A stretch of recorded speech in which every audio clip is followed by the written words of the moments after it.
아모스입니다. 아모스. 우리 요즘 학생들한테 아모스 하면은 아마 딱풀이 더 먼저 떠오를 겁니다. 아모스 풀 회사 이름이죠. 혹시 아모스 하면 뭐가 떠오르세요? 아모스? 뽕나무. 예, 예. 혹시 또요? 예. 사람 말고 아모스 서 하면 뭐가 떠오르세요? 아모스 서. 뭐 거의 깨끗하죠. 떠오르는 것이요. 예, 왜 그렇습니까? 예, 거의 설교되어진 적이 없는 본문입니다. 예, 특별히 아모스서는 그래도 알려진 거라면 정의를 하수같이 먼저 그 정도 말씀이 좀 알려져 있습니다. 또 사람이 마음이 맞지 않으면 동행할 수 없다. 뭐 그 정도 그런 말씀이 좀 있고. 진짜 설교되어지지 않는 본문이 아모스서입니다. 그래도 우리가 방금 전에 보셨던 요나는 이야기라도 있고 참 재밌으니까 주일학생들까지 알지만 이 아모스서는 정말 뭐 설교자들도 설교하기 굉장히 부담스러워하고요. 듣는 성도들도 참 이런 얘기 두세 번 하면 교육이 싫을 정도의 이야기들입니다. 특별히 세상에서 잘 나가는 사람들은 더 그렇습니다. 그런데 일반 뭐 쉽게 얘기하면 강단에서 설교되어지지 않는 이유는 그 사람들이 교회를 떠나게 만드는 설교가 될 수 있기 때문에 그렇습니다. 헌금 꽤나 하시는 분들이 교회에서 봉사 좀 꽤나 하시는 분들이 이 설교 한 두세 번 만약에 아직까지도 한 번도 본 적이 없는데 아모스서를 시리즈로 설교를 한다. 1장부터 9장까지 예. 거의 이것은 뭐 이제 교회를 접겠다라는 의도 아니면 거의 하지 않는 아니면 정말 순박하게 사시는 시골이나 이런 정도가 아니면 안 할 정도로 굉장히 메시지가 강력하고 셉니다. 자, 이 아시는 대로 아모스는요 짐을 짊어진 사람, 하나님의 짐을 진 사람 이런 뜻을 가지고 있습니다. 이름부터가 별로 은혜스럽지 않죠. 그런데 이 아모스서는 보면 그 이름이 참 잘 지었다라고 볼 수 있습니다. 정말 누구도 하기 싫은 설교를 그것도 다른 나라에 가서 해야 되는 그런 상황인 겁니다. 그의 직업은 양떼를 먹이고 뽕나무를 재배하는 사람으로 등장을 합니다. 자, 양떼를 먹였다라는 얘기는 이 1장하고 7장에서 두 번에 걸쳐서 등장을 하는데 목자라는 단어로 등장을 합니다. 1장에 나와 있는 목자는 좀 큰 동물들을 기르는 목자를 사용하는 원어가 쓰였고요. 7장에도 또 한 번에 나오는데 거기에도 이제 이 베델의 선지자였던 아마샤와 대결을 하면서 나는 목자요 나오는데 우리 한글 성경은 똑같은 목자입니다. 그런데 거기에 나와 있는 목자는 덩치가 좀 작은 그런 양들을 좀 어린 동물들을 돌보는 목자. 그러니까 아모스는 아마도 큰 동물부터 작은 동물까지 돌아보는 그 역할을 한 것 같습니다. 그는 드고아 사람이라고 1장 1절에 등장합니다. 드고아 목자 중 아모스 이렇게 등장하는데 이 드고아는 저희들이 이스라엘 갔을 때 보았었는데요. 베들레헴에서 밑으로 한 10쪽 밑으로 남동쪽으로 떨어진 곳에 있습니다. 그쪽으로 가면 헤로디움이라는 곳이 있습니다. 헤롯이 요새를 만들었던 곳이 있는데요. 그곳에서 나중에 헤롯의 시신이 무덤이 헤롯의 관이 발견되어져서 더 유명한 곳 헤로디움이라는 곳이 있습니다. 자, 그곳에서 이렇게 내려다 보면 바로 드고아 벌판이 보입니다. 자, 드고아에서 목자 일을 했으면 드고아의 사진을 한번 떠올려 보시면 어떤 풍경이 떠오르시겠습니까? 예, 초원이죠. 근데 여기에 목자 이 드고아는요 산지 경사가 굉장히 급한 지역입니다. 나중에 뭐 유튜브 같은 데서 드고아 들판 쳐보시면 들판이 아니에요. 양들이 저기서 풀을 먹을까 싶을 정도로 비탈지어진 그러한 험한 곳입니다. 야성을 키울 수 있을 만한 곳이고 아마 그래서 이 야성의 선지자 아모스를 부르지 않으셨을까 할 정도로 그냥 평야하고 넓다라면 사람들의 마음도 그렇게 생기잖아요. 근데 열악한 환경에 살다 보니까 야성이 많이 길러진 사람 같습니다.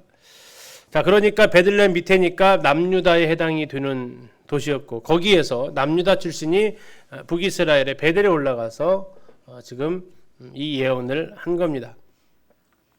또 하나는 이 아모스에 대해서 소개하면서 1장 1절에서 7장 14절에서 나와 있죠. 7장 14절에 보시면 나는 뽕나무를 재배하는 자다라고 나와 있습니다. 뽕나무를 재배하는 자. 누가복음의 19장에 나와 있는 삭개오는 단어가 돌 무화과 나무로 바뀌었죠. 근데 여기는 안 바뀌었어요. 여기도 바뀌어야 됩니다. 원래로 하면 돌 무화과를 재배하는데 이 돌 무화과를 재배한다라는 게 무슨 뜻이냐면 무화과가 그 안에 벌레들이 이렇게 있대요. 그래서 상처를 내주면 그 벌레가 그 바깥으로 빠져나와서 더 좋은 열매를 맺게 한다라고 합니다. 흠집을 내주는 거죠. 그러한 주로 이제 아주 사회에 가난한 사람들이 이런 일을 감당했던 것으로 보여지고요. 다시 말하면 이제 굉장히 남쪽에서 그렇게 부자가 아닌 가난한 사람이 와서 북이스라엘에서 가장 화려하다고 하는 사마리아와 또 이방 성소가 지방 성소가 있었던 베델에서 외친 그 말이라는 얘기죠. 그러면 사마리아 사람들이 그가 했던 말을 들을 때 어떻게 들었을까를 한번 생각을 한번 해보시죠. 표현이 어쩔 줄 모르겠지만 이쪽 지리산 골짜기에서 살던 한 그냥 농부가 서울 종로 광화문 내거리 한복판에 서가지고 지금 외치는 겁니다. 뭐라고요? 너희들 그렇게 살면 안 돼 하면서. 언제 쓰여졌느냐? 우리 1장 1절 지금 아모스 펴셨죠? 아모스 1장 1절 한번 보시겠습니다.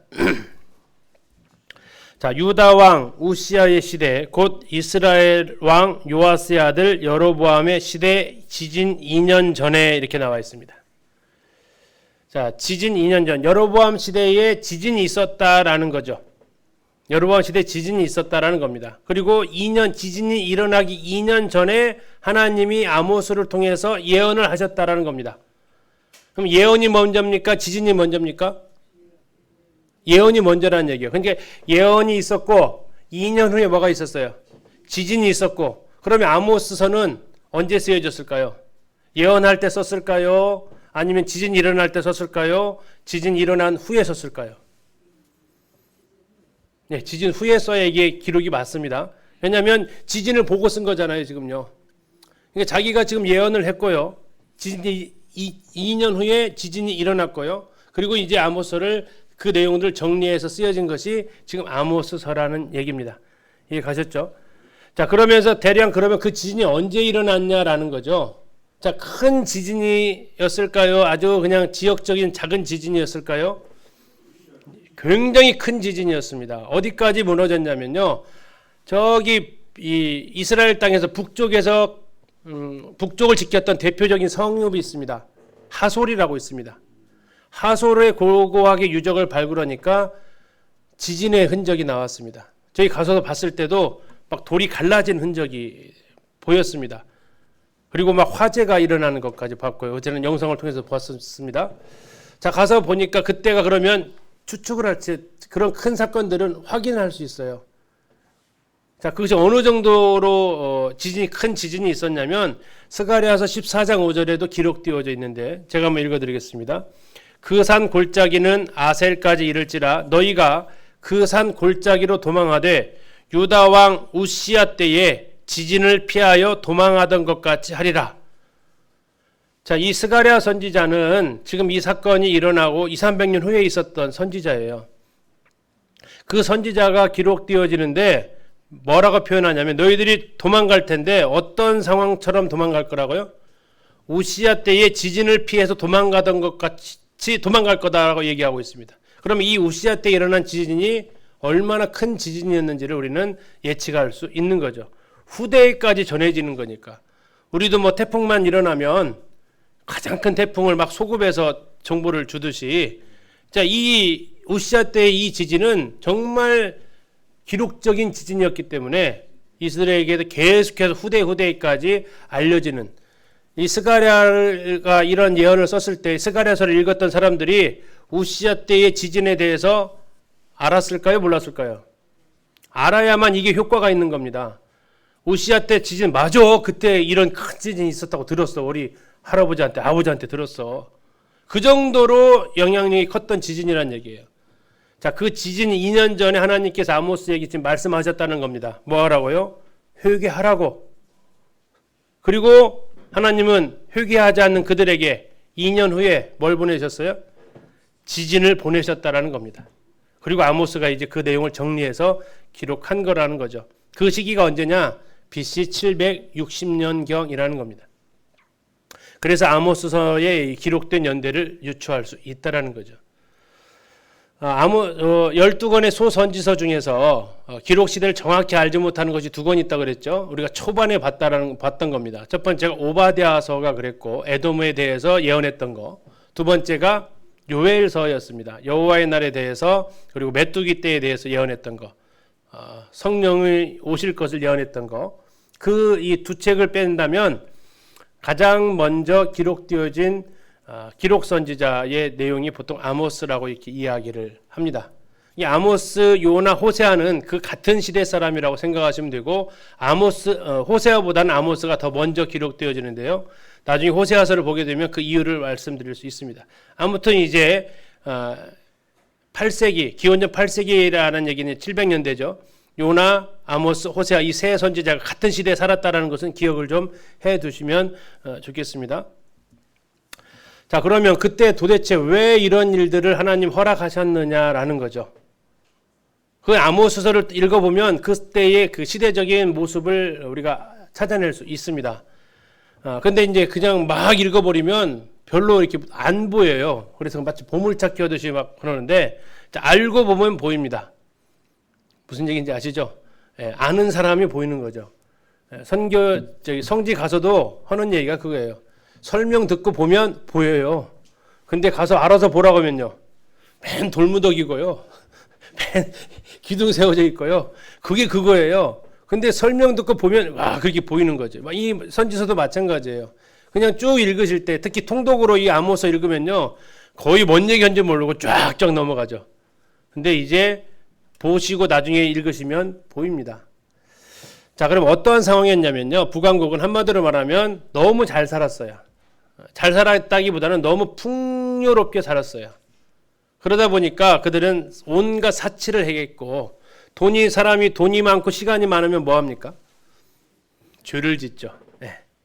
돈 많고 시간 많으면 하는 게 죄 짓는 거예요. 어떻게 죄 짓습니까? 좀 더 좀 좋은 거 먹고 싶고 좋은 거 누리고 싶고 더 많은 쾌락을 즐기고 싶어 하는 것이 인간의 죄성입니다. 그것이 그대로 사마리아에 드러났다라는 거죠. 사마리아는 북이스라엘의 수도였기 때문에 그랬습니다. 나라가 강하면 그 나라하고 주변 나라들은 뭐 하려고 하죠? 전쟁하려고 합니까? 한 대 맞으면 죽는데 뭐 하려고 하죠? 무역을 하려고 하는 거예요. 무역. 미국이 힘이 세니까 미국 통해서 이렇게 타고 가려고 하는 거예요. 자꾸 손을 대보려고 하는 거, 연줄을 대보려고 하는 거죠. 당시에 아수르는요, 요나 상황 보셨죠? 그때처럼 힘이 굉장히 빠져 있었고 애굽도 빌빌거리고 있을 때입니다. 그러다 보니까 가운데에 끼어 있었던 북이스라엘과 남유다가 엄청나게 세력을 뻗쳤다고요. 그러다 보니까 주변 나라가 힘 있는 나라하고 무역을 하게 돼요. 근데 그 대표적인 거점이 예루살렘하고 사마리아인데 이 사마리아가 또 하나의 중요한 무역 거점이 되었다라는 겁니다. 무역 거점이 되면 들어오는 게 뭐가 들어와요? 돈이 들어오는 거죠. 그러니까 돈이 들어오면 뭐 합니까? 이제 사치와 향락을 누린다라는 거죠. 어느 정도로 사치와 향락을 누리냐면 상하로 집을 짓습니다. 건물을 짓습니다. 상하가 뭡니까? 코끼리 뭐 이렇게 생긴 거 있죠. 나중에 봤더니 상하를 갖다가 아이보리라고 하더라고요. 색깔이 같아서 우리 자매님들 아이보리 색깔 아시죠? 그 색깔 나는 귀한 겁니다. 상하궁이 세워졌고요. 다음에 상인들은 장사가 너무 잘 되니까 장사 잘 될 때는 무슨 날이 싫어요? 쉬는 날이 싫어요. 쉬는 날이. 왜 이렇게 월요일이 빨리 돌아오는 게 아니라 이 사람들은 뭐라고 탄식하고 있어요? 뭐 이렇게 안식일이 빨리 돌아와 하는 거예요. 왜? 돈 벌어야 되는데 그 쉬는 날을 자꾸 쉬라고 하니까. 그래서 이 사람들이 나중에 푸념을 해요. 또 안식일이야. 근데 또 안식일만 쉬는 게 아니라 또 한 달에 한 번씩 쉬는 게 있거든요. 월삭. 월삭 때도 쉰단 말이에요. 아, 또 이제 월삭이야. 아, 일 좀 해보려면 막 쉬는 날이 많아. 이게 왜? 장사가 잘 되니까. 근데 이 안식일을 참지 못하는 거야. 빨리 제발 좀 지나가라 그냥. 부자니까. 다음에 부자는 가난한 사람을 도와야 되는데도 불구하고 가난한 사람 거 더 착취합니다. 임금을 쫓겨줘요. 도량형의 부패가 옵니다. 쉽게 하면 이거예요. 저하고 예를 들어서 강훈이가 가게를 보고 있으면요. 제가 이제 물건을 떼러 가면 제가 가고요. 이렇게 길게 한 마씩 잘라고. 그리고 이제 사람들이 물건을 사러 와요. 옷 예를 들어서 옷감 10마 주세요. 그러면 제가 싹 숨고 강훈아 네가 재라 그러는 거예요. 강훈이 쇼팔로 10마를 재면요. 어때요? 왜 이렇게 조금 줘요? 아니 분명히 10번 쟀잖아요 하면서 그냥 파는 거예요. 이게 바로 사고 팔 때의 도량형이 달라져 있어요. 그 표현이 나온다고요. 자, 이렇게 하면서 온갖 그들이 불법과 불공정과 부패를 저지르고 있었다는 겁니다. 한편 종교적인 현장에서는요. 나중에 보겠지만 우상화 작업이 들어갑니다. 누구를 우상화시켰을까요? 왕을 우상화시킵니다. 일단 한번 찾아보도록 하겠습니다. 또 이제 온갖 종교 지도자들도 이 정치와 같이 결탁을 하게 되죠. 그러면서 부정부패 온갖 것들이 이제 우상숭배 만연되어지는 것을 보게 됩니다. 자, 우시아와 여로보암 2세는 솔로몬 시대의 영토를 회복할 정도로 강력한 나라였다라고 말씀을 드렸습니다. 그럼에도 불구하고 그들은 경제적, 정치적, 군사적 그 강력함이 하나님을 향한 감사로 나오지 않고 오히려 그것을 가지고 죄를 짓는 곳으로 나아갔음을 볼 수 있습니다. 763년 일식이 느느웨에서만 일어나지 않았다고요? 어디에서 일어나요? 네, 북이스라엘에도 있었다고요. 자, 그럼에도 불구하고 그 일식이 니느웨 사람들한테는 효과가 100점이었다면 북이스라엘 사람은 별로 효과가 없어요. 그러니까 760년 한 3년 지나고 하나님이 또 한 번 뭘로 때렸다고요? 지진으로 때렸다고. 여기 라본부터 우리 교재에는 없습니다. 나중에 좀 더 보충 공부하면서 봤는데요. 지진이 있었다라는 얘기예요. 그러면 하나님께서 2년 전에 지진을 했을 것을 예고하셨다라면 하나님의 메시지에도 지진의 모습이 보인다라는 거죠. 세번역 성경으로 보여진 그 번역을 하면 이렇습니다. 우리 한번 같이 보시면서 거기다가 써놓으세요. 지진 이렇게. 그러면 나중에 성경 보실 때 보이는 겁니다. 3장 15절에 내가 겨울 별장과 여름 별장을 짓부수겠다. 그러면 상하로 꾸민 집들이 부서지며 많은 저택들이 사라질 것이다. 이렇게 나와 있습니다. 집이 지금 어떻게 되는 거예요? 부서진대요. 집이 부서지는 거 뭐예요? 전쟁이라고 하시면 안 돼요. 왜 전쟁이 안 돼요? 가장 강력했던 시기예요. 이때는 침범받는 때가 아니라고요. 차라리 정복전쟁을 나갔으면 나갔지 여기가 공격받는 곳이 아니라고요. 전쟁이 아닌데도 불구하고 집이 이렇게 부서져 나가는 것은 뭐예요? 지진이라고요. 지진 2년 전에 이렇게 예언을 한 거예요. 자, 그러면 2년 전에 이 예언을 했을 때 이 상하궁절에 여름 별장, 겨울 별장에 살던 사람들은 아모스의 이 예언을 듣고 뭐라고 생각했을까요? 그렇죠? 흥이죠. 별 미친놈 다 보겠다 이거죠. 이제 뭐 당연하지 않겠습니까? 이 태평스러운 나라에 이 강력한 우리나라에 무슨 그런 일이 있었겠느냐 하고 그들은 비웃었다라는 얘기죠. 그런데 2년 후에 그 예언대로 뭐가 있었어요? 지진이 있었다는 겁니다. 6장 11절입니다. 6장 11절. 큰 집은 허물어져서 산산이 조각나고 작은 집은 부서져서 어떻게 된다고? 박살날 것이다 라고 말하고 있습니다. 우리 개역 개정에서는 뭐라고 말하고 있냐면 큰 집은 갈라지고 작은 집은 터지리라 라고 말하고 있어요. 이것도 뭐라고요? 지진이다라는 얘기예요. 지진. 8장 13절 수많은 시체가 온 땅에 널리고 아무 소리도 들리지 않을 것이다. 얼마나 강력한 지진이었는지를 보여주고 있어요. 시체가 온 땅에 널린다는 얘기는 뭐겠어요? 도시겠어요? 시골이겠어요? 지진 났을 때. 그렇죠. 시골에서 지진 난다고 이렇게 시체가 널브러지지 않아요. 무너질 것이 없으니까. 도시는요. 무너져 내리면 죽는 거죠. 건물에 깔려서 죽는 거죠. 아무 소리도 들리지 않는다는 얘기 뭐예요? 예, 그냥 깔라지면서 바로 그냥 압사당하는 상황을 보여주고 있는 거죠. 8장 8절입니다. 그들이 이렇게 죄를 지었는데 어찌 땅이 지진을 일으키지 않겠으며 우리 세번역 성경에 이렇게 나와 있어요. 근데 거기는 우리 개정에는 뭐라고 나와 있냐면 이로 말미암아 땅이 뭐 한다고요?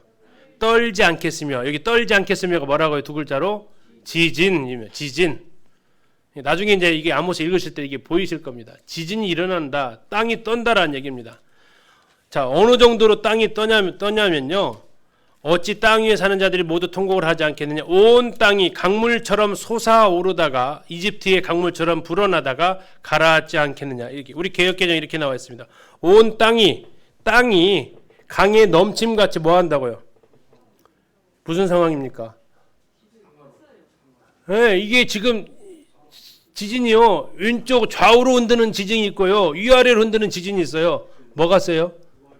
위아래로 흔드는 지진이에요. 여기 지금 땅이 어떤다고요, 지금? 솟아오른다고요. 예, 피파, 에스파 배우셨죠? 솟아오른다고요, 이렇게. 그러니까 지금 어떻게 됐냐면 온 땅이 강에 넘친같이 솟아오르났대요. 그랬다가 어떻게 해요? 애국 강같이 또 낮아지는 거예요, 위아래로. 이게 뭐라고요? 지진. 9장 1절입니다. 성전 기둥 머리들을 쳐서 문턱들이 흔들리게 하여라. 기둥들이 부서져 내려서 모든 사람의 머리를 치게 하여라. 어떻게 하면 이게 가능합니까? 문턱들이 흔들린대요. 기둥들이 부서져 내려가지고 떨어져서 사람의 머리를 치게 한대요. 이게 뭘로 가능하다고요? 지진이요. 이렇게 지진에 대해서 하나님께서 2년 전에 예언을 이렇게 하셨다고요.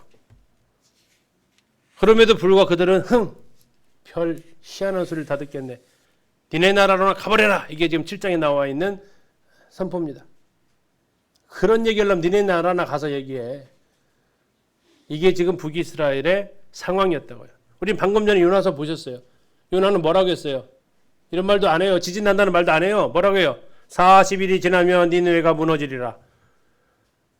한마디 했는데 다 회개하잖아요. 근데 여기는요. 안 해요. 계속 얘기하는 거 아닙니까? 계속. 별장이 부서진다? 안 들어요. 큰 집이 부서지고 작은 집은 박살난다? 안 들어요. 시체가 널브러질 것이다. 땅이 위아래로 막 들었다 놨다 할 것이다. 안 들어요. 왜 안 들었을까요? 그들은 너무나도 지금이 좋았습니다. 너무나도 좋았어요. 자, 아모스 시대의 한편의 죄악상을 좀 보면요. 두 줄이 대표적인 겁니다. 부자들의 사치가 극에 달했고요. 물질주의와 향락주의에 빠져 있었습니다. 그런 내용이 무엇을 통해서 보냐면 지금 여기다 이제 장절까지 써놨으니까 나중에 영상 보면서 참고하시고요. 자, 한번 이들의 범했던 죄악상입니다. 은을 받고 의인을 팔았습니다. 한 사람의 가치를 신발 한 켤레 값으로 팔았어요. 모든 것을 다 돈으로 계산을 했던 시대입니다. 더군다나 하나님께서 좀 쓰실 만한 사람 나시린을 딱 태어나게 하면 나시린은 하나님께 바쳐진 사람인데 어떻게 해버려요? 나시린의 규약을 깨버려요. 뭘로? 예, 술 마시게 해서 이제 그럼 나시린의 서원이 그냥 제로 베이스가 되거든요. 깨버려요. 선지자가 일어나요. 그러면 어떻게 해요? 입을 틀어 막아요. 말하지 마. 예언하지 마. 왜 아모스를 불러 올렸는지 아시겠죠? 예언자가 나올만 하면은 갖다 그냥 바로 더 이상 말 못하게 눌러버리는 상황이 지금 북이스라엘의 상황이었다고요. 그러니까 하나님께서 저 남쪽에서 아모스를 데려다가 쓸 수밖에 없는 거죠. 아까 보셨던 대로 돈 있고 힘 있는 사람은 궁전을 짓는데 여름용 겨울용 지어요. 지금도 이렇게 집 짓고 살기 쉽지 않잖아요. 이때 당시에 몇 년 전입니까? 지금 2700년 전에 이렇게 살았다니까요. 상하로. 상하 궁전 지어놓고요. 사치하고 타락합니다.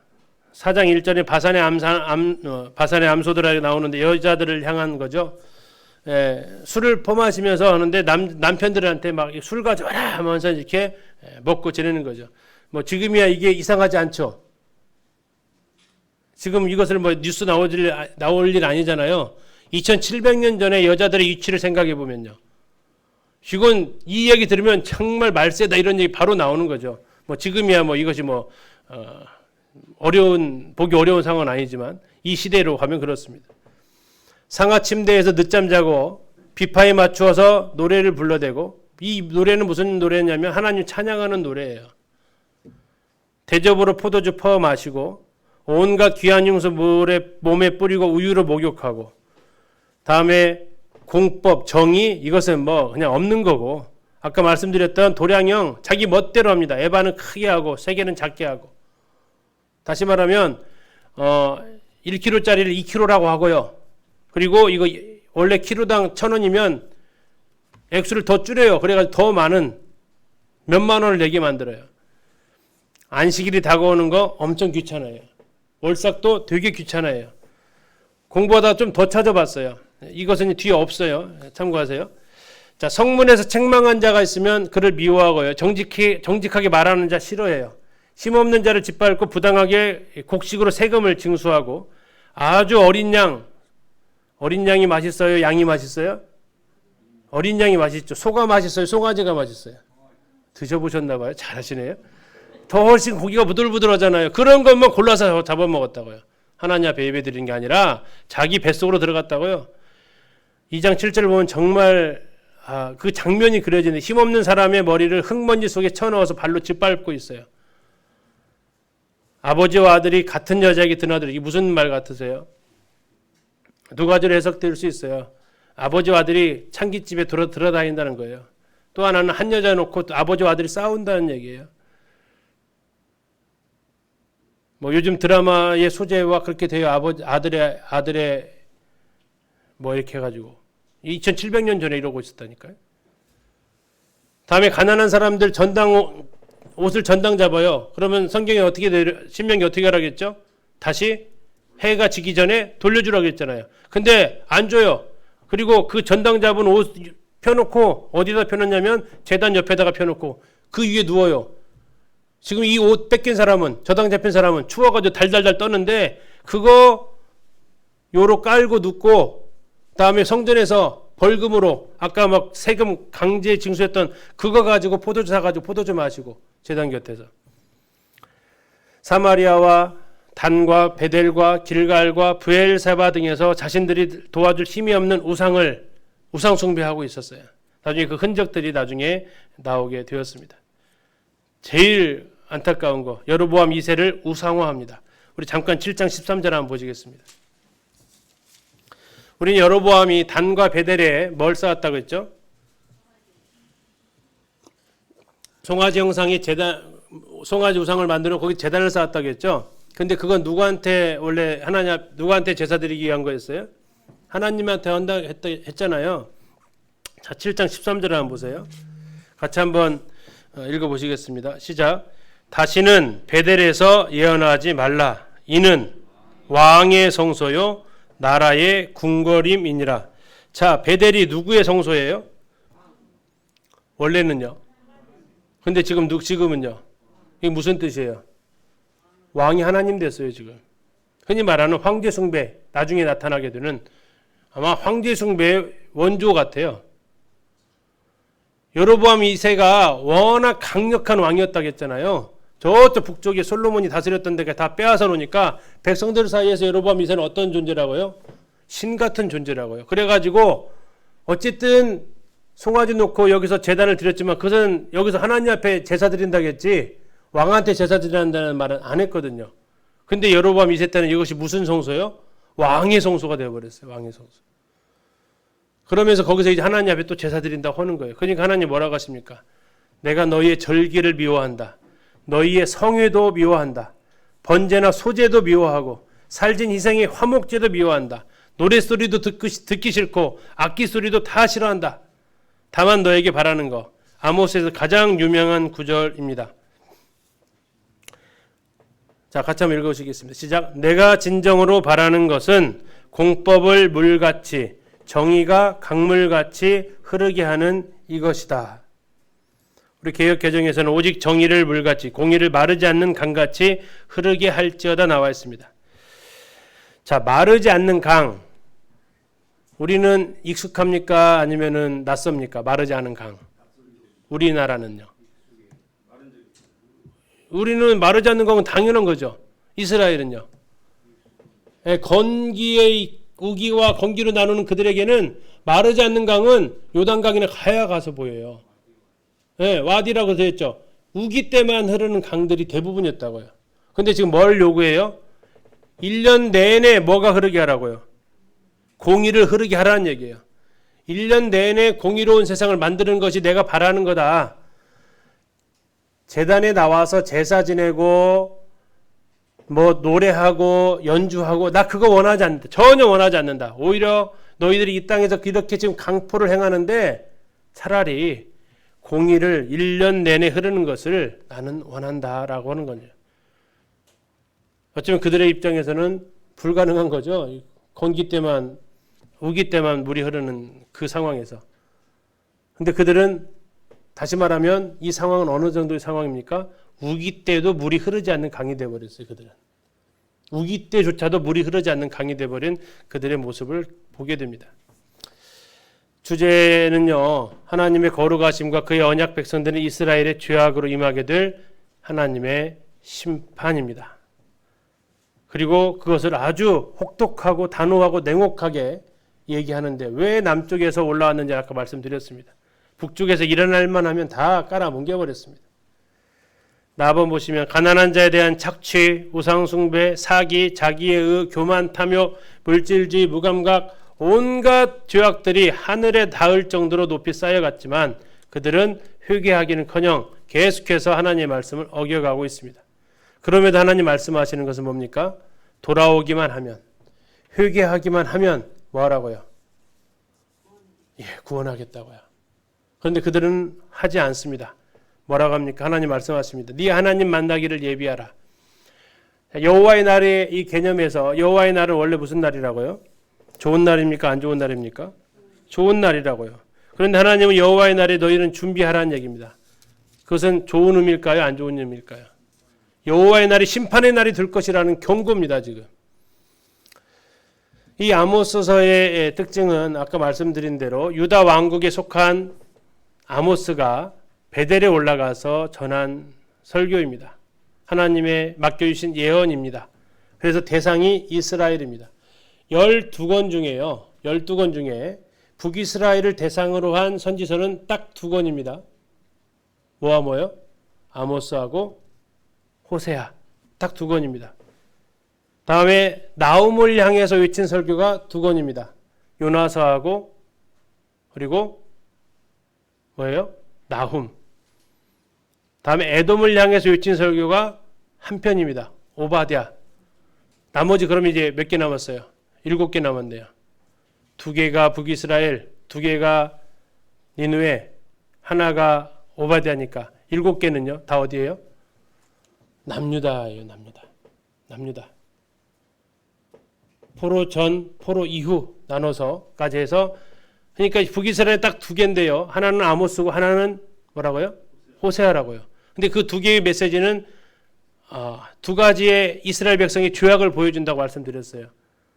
사사기 2편에 나와 있어 2개의 에피소드 기억하신다고 그랬죠. 미가 신상 사건은 그들의 영적인 타락을, 다음에 레위인 첩사건은 그들의 도덕적인 타락을 보여준다고 했죠. 지금 아모스서는 그들의 무슨 타락을 주로 보여준다고요? 도덕적 타락을 보여준다고요. 호세아서는요? 그들의 영적인 타락을 주로 보여주고 있다고요.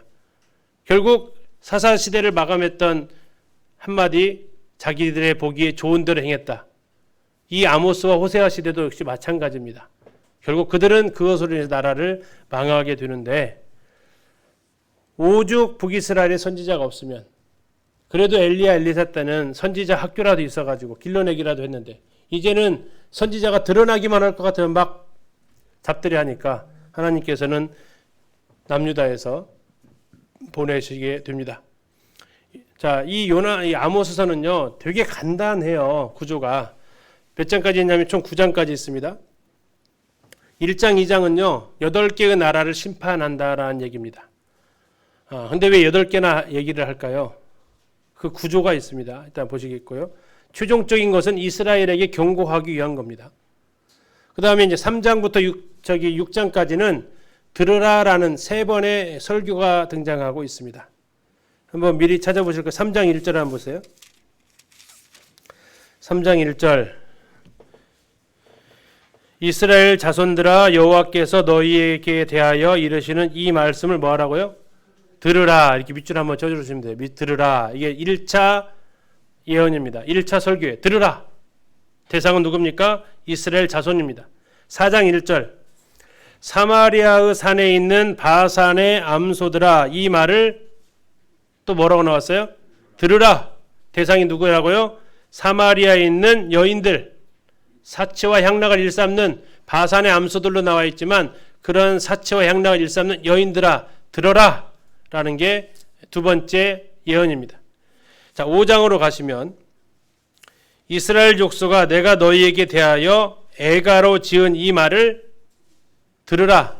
예, 5장과 6장에 걸쳐서 하나님 말씀하십니다. 앞으로 이 말 심판에 대해서 이야기를 하십니다. 그래서 총 3번에 걸친 들으라 설교가 3, 4, 5, 6장으로 나와 있습니다. 다음에 7장, 8장, 9장 초반절까지는 5개의 환상이 나와 있습니다.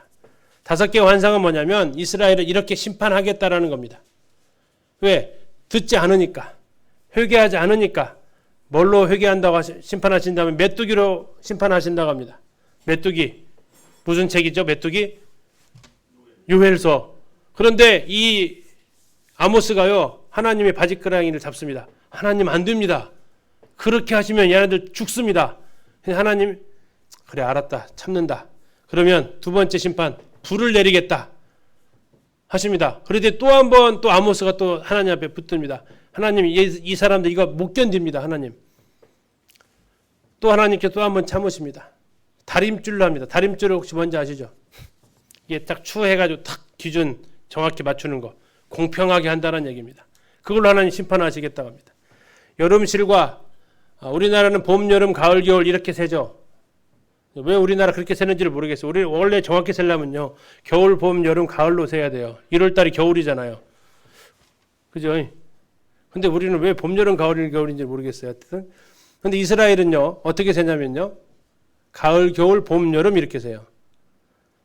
가을, 겨울, 봄, 여름. 그러니까 여름이면 연초에 연말이에요. 연말이라고요. 여름 실과라는 얘기는 뭐예요? 다 됐다라는 얘기입니다. 다 됐다. 왜요? 그들은 7월달, 이스라엘로 7월, 우리나라는 10월인데 그때가 바로 나팔절 해가지고 신년입니다.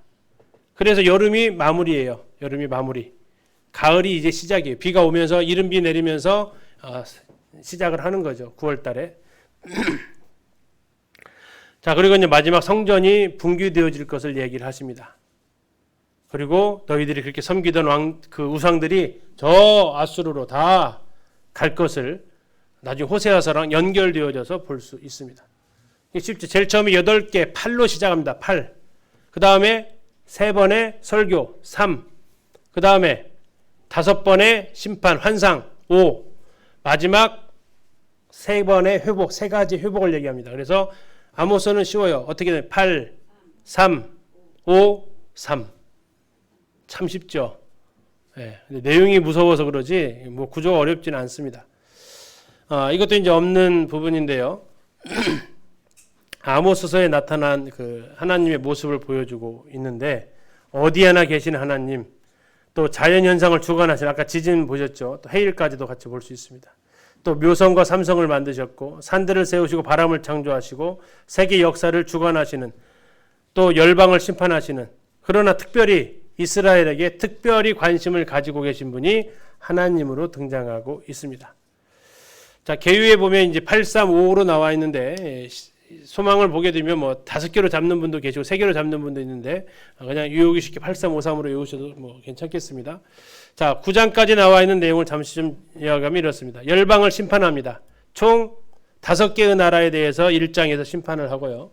2장에서 또 심판에 대해서 이야기를 하십니다. 결국 하고 싶은 것은 주인공은 언제 나타납니까? 처음에 나타나요? 중간에 나타나요? 마지막에 나타나요? 마지막에 나타납니다. 주인공은. 주인공이 누구냐? 마지막에 나타나는 그 나라가 주인공이다. 그게 이스라엘이다라는 겁니다.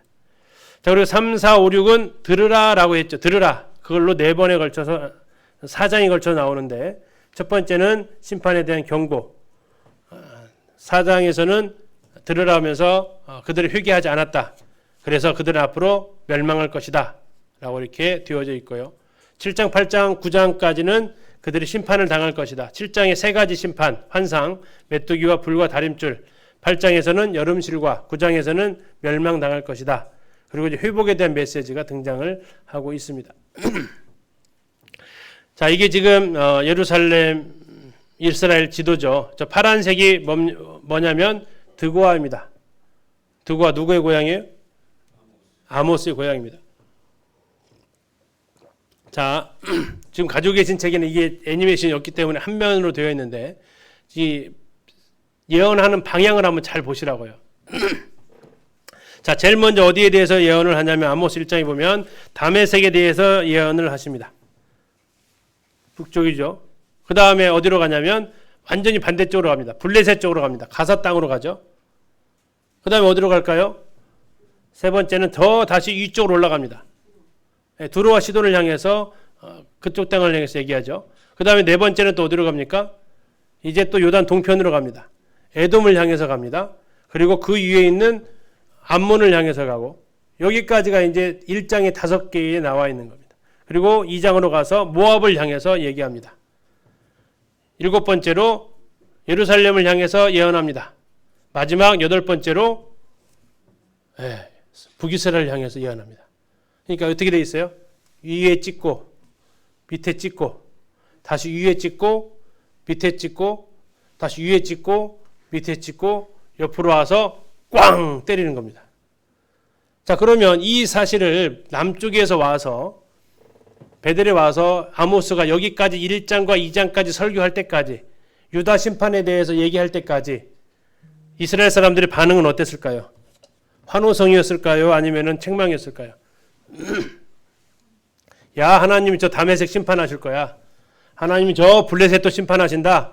저 에돔도 저기 두로 땅도 심판받고 저 에돔도 심판받아. 저 암몬도 심판받고 저 모압도 심판받아. 그럼 어떻게 했을 것 같아요? 열광을 하는 거죠. 맞아 심판받아 마땅한 놈들이야. 그러니까 우리한테 저렇게 먹혔지. 맞아, 하나님께서 우리를 향해서 저들을 갖다가 심판하신 거야. 아마 뭐 기립박수는 아닐지라도 굉장히 분위기가 좋았을 겁니다. 근데 갑자기 남쪽 나라 유다를 베들 예루살렘을 향해서 책망을 하는 겁니다. 그리고 이제 본론은 어디라고요? 저 동그라미 크기를 보시면 알 수 있겠지만 사마리아 북이스라엘 너희다라는 거죠. 아주 짧게 얘기하면서 이스라엘에 대해서는 2장부터 2, 3, 4, 5, 6장에 걸쳐서 너희들은 이렇게 살고 있다라는 거죠. 이 이야기를 들었을 때 분위기는요. 완전 찬물을 끼얹은 거죠. 너 저리 가냐. 이렇게 얘기하니까 이제 7장에 가서 너 저리 가버려라고 이야기를 하는 겁니다. 자, 한번 살펴보겠습니다. 아모스 1장 열방에 대한 심판 5개의 나라에 대해서 심판을 이야기하십니다. 자, 아모스 아까 부르심을 받았다겠죠. 자, 그러면서 의미심장한 말씀을 하는데 1장 2절에 그가 이르되 여호와께서 시온에서부터 부르짖으시며 예루살렘에서부터 소리를 내시리니. 자, 이건 남쪽입니다. 시온도 그렇고 예루살렘도 그렇고요. 남유다입니다. 거기에서 하나님께서 말씀하시는데 그 말씀을 바라실 때 어떤 일이 벌어지냐면 목자의 초장이 마르고 갈멜산 꼭대기가 마를 것이다. 목자의 초장이 마른다라는 것은 그래도 어느 정도 이해는 갑니다. 이스라엘 땅을 밟아보시면 건기에 그들이 마른다는 거 이해가 가요. 그런데 이해 안 가는 것은 갈멜산이 마른다라는 겁니다. 갈멜산은 엘리야가 그 불을 내려가지고 제단 드렸던 데죠. 거기는요 1년 내내 푸른 땅이에요. 예, 온갖 수풀이 우거진 땅인데 거기가 어떻게 된다고요? 하나님 심판하신 그날에 말라버리게 될 것이다. 황폐해질 것이다 라고 얘기를 지금 하는 거죠. 그러니까 이것도 이제 앞으로 그들이 하나는 지진으로 또 전쟁으로 인해서 겪어야 될 참혹한 모습을 보여주는 하나의 예표이기도 하겠습니다. 자, 첫 번째 나라가 어디입니까? 3절에 다메섹. 자, 무슨 잘못을 했냐면요. 철 타작기로 타작하듯 길르앗 사람들을 압박했대요. 잔인하다라는 겁니다. 잔인하게. 빗장을 꺾으며 주민들을 끊고 규 잡은 자를 끊으리니 아람 백성이 사로잡힌다라고 이렇게 심판하는데, 자, 이제 한번 궁궐이라는 단어를 잠깐 찾아보시겠습니다. 궁궐이라는 단어. 자, 3절에서 5절까지 궁궐이라는 단어 있습니다. 찾으셨나요? 4절에 있죠. 자, 궁궐 표시 한번 하시고요. 다음에 가사의 땅도 블레셋 땅도 궁궐이 나옵니다. 찾으셨습니까? 7절 끝에 있습니다. 가사성에 불을 보내리니 그 뭐를 살라요? 궁궐들을 사르리라. 다음에 9절 10절에도 궁궐이 나오네요. 10절에 두로성에 불을 보내리니 그 궁궐들을 사르리라. 11절 12절 에돔에 대해서도 또 나옵니다. 12절 끝에 있죠. 보스라의 궁궐들을 사르리라. 13절에서 15절까지에도 나와 있습니다. 궁궐 찾으셨나요? 14절에 있죠. 라빠성에 불을 놓아 그 궁궐들을 사르되. 궁궐이 누가 삽니까? 그렇죠. 지금 이제 북이스라엘을 향해서 나중에 아모스가 예언을 할 때, 책망을 할 때 누구를 향해서 책망할 것을 지금 보여주고 있어요? 왕이죠. 궁궐을 향해서 책망할 것을 지금 미리 암시하고 있는 겁니다. 자, 그것을 암시하는 단어가 뭐라고 나와 있냐면요. 다메섹을 향해서는 규 잡은 자라고 나와 있습니다. 5절에 한번 보시죠. 5절에. 5절 가운데 보시면 벳 에덴에서 누구를 끊어요? 규 잡은 자. 규 잡은 자가 뭐예요? 통치자입니다. 통치자. 네. 통치자를 끊어버리겠다는 겁니다. 가사심판에서도 동일하게 나옵니다. 가사심판 8절에 아스돗에서 그 주민들과 아스글론에서 누구요? 규 잡은 자를 끊고. 규 잡은 자입니다. 다음에 두루에서도 두루에서는 그 궁궐들만 나와 있고요. 그 다음에 11절 12절에 또 궁궐들만 나와 있고, 암몬할 때 이번에는 규가 아닌 다른 표현을 하고 있습니다. 15절에 그들의 왕은 지도자들과 함께 사로잡혀 가리라. 누가 나와 있어요? 왕 그리고 지도자. 이들에 대한 심판을 지금 계속 같이 이야기를 하고 있다는 겁니다. 결국 마지막으로 등장하게 될 북이스라엘에 대해서도 뭐에 대해서 심판할 거냐? 그 궁궐에 대해서 심판할 거고, 그 왕에 대해서 심판할 거고, 그 지도자들을 향해서 심판할 것을 계속해서 말씀을 하고 있는 겁니다.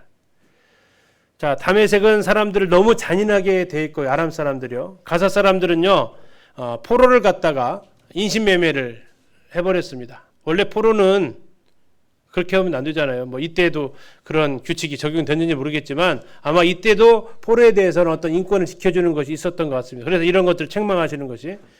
두로에서도 역시 포로 잡은 자들을 에돔에 넘겼습니다. 에돔이 심판받을 만한 마땅하죠. 포로들을 인신매매 사가지고 학대했던 것을 볼 수 있죠. 에돔도 긍휼을 버렸다. 칼로 그의 형제를 쫓아가면서 죽였던 모습을 볼 수 있습니다. 암몬도 잔인합니다.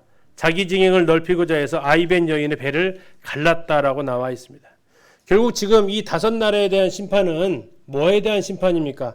영적인 타락입니까? 도덕적 타락입니까? 도덕적 타락이죠. 사람을 향해서 함부로 하는 그 도덕적 타락을 지금 계속해서 언급하고 있는 겁니다. 나중에 이제 유다하고 이스라엘을 비교해서 보시려고 합니다.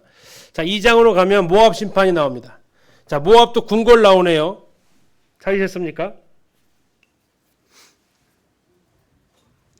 2절에 있죠. 모압에 불을 보내리니 그리옷 궁궐들을 사르리라 라고 나와 있습니다. 자, 근데 그들이 무슨 죄를 졌냐면 2장 1절 끝에 에돔 왕의 뼈를 불살라 죄를 만들었다요. 왕의 뼈를 불사르려면 뼈를 어떻게 해야 돼요? 꺼내야 하잖아요. 자, 그것을 한자어로 부관참시한다 그러죠. 예, 이미 죽어 있는 그들을 한 번 더 죽이는 거죠.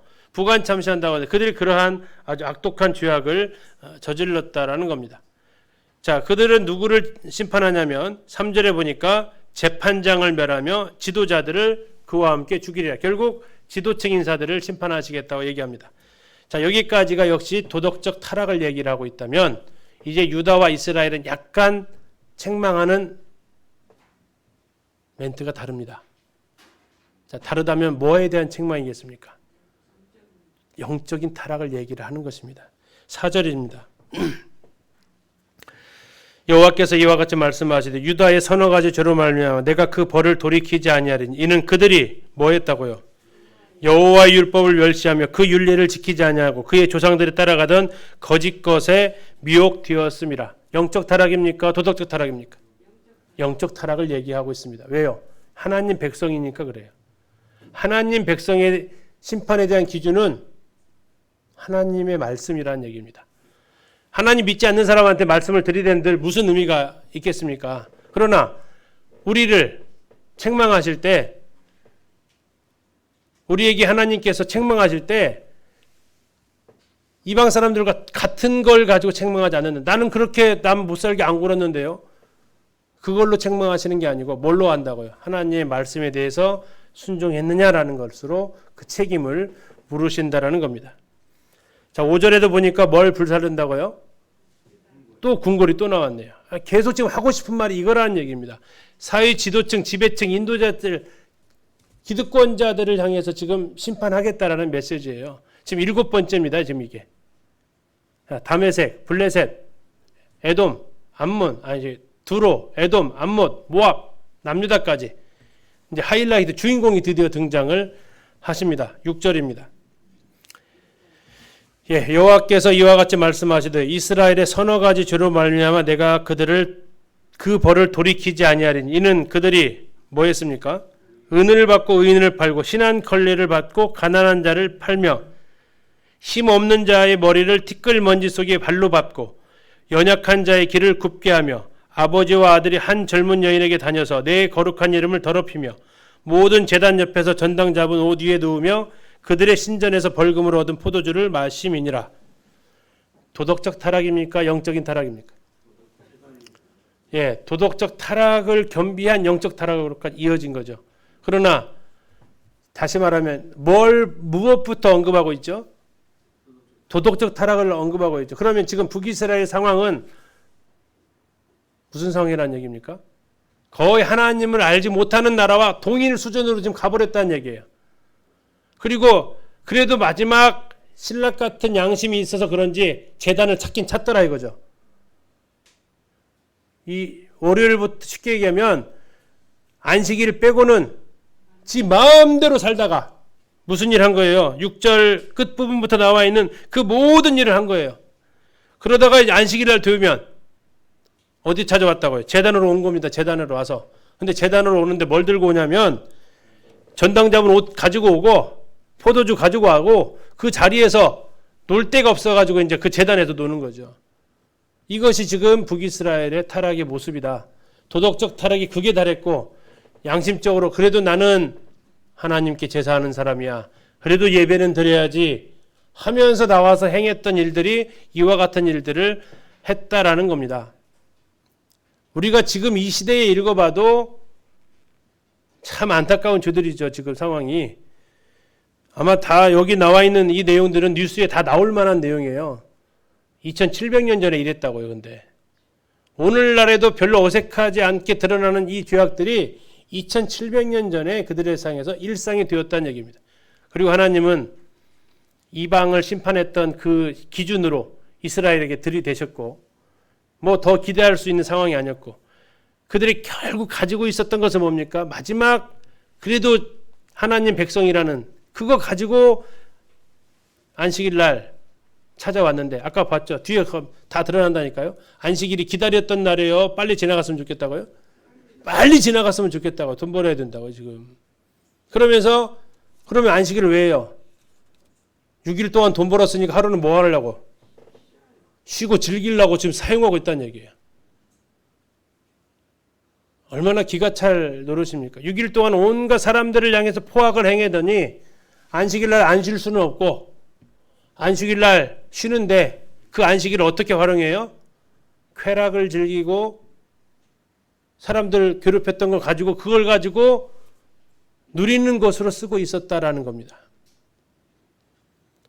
자, 그래서 하나님께서 이제 거기에 대해서 말씀을 하십니다. 이제 9절부터 뭐 또 나실인 이야기 나오고 선지자 얘기 나오게 됩니다.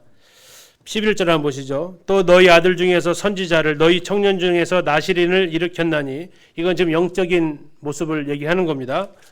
이스라엘 자손들아 과연 그렇지 아니하냐. 일으켰다는 얘기야. 없었다는 얘기 아니야. 일어났다는 얘기입니다. 그랬더니 12절 그러나 너희가 나실 사람으로 뭐 했다고요? 포도주를 마시게 했고 서원을 갖다 제로화시켰습니다. 또 선지자에게 명령하여 뭐 하지 말아라?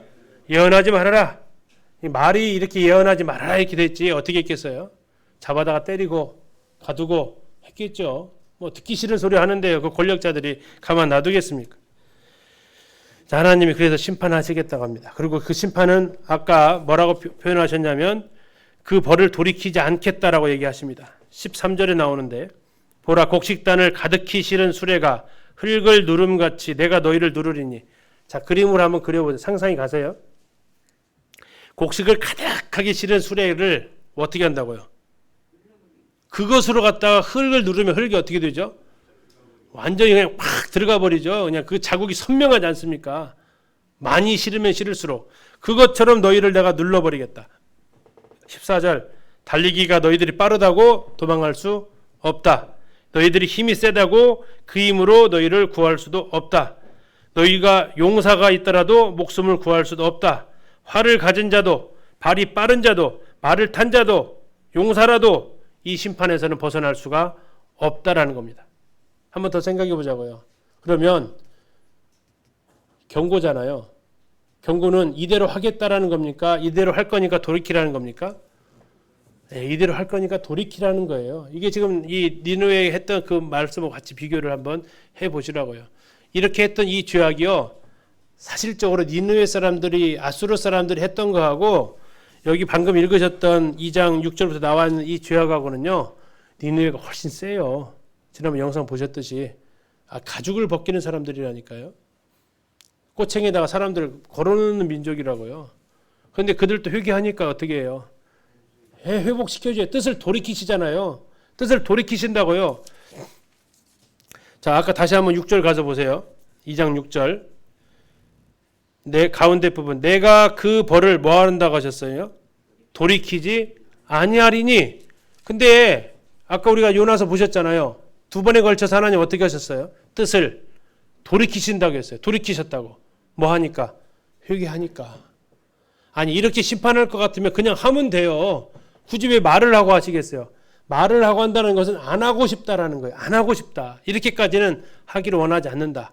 근데 너희들이 계속 이렇게 가면 결국은 이 심판을 받게 된다는 것이 하나님 애타는 심정입니다. 그래서 이제 3장부터 시작해서 6장까지 하나님은 여기에 대해서 계속 이제 뭐 하신다고요? 들으라, 들으라, 들으라. 왜요? 제발 좀 들어라, 제발 좀.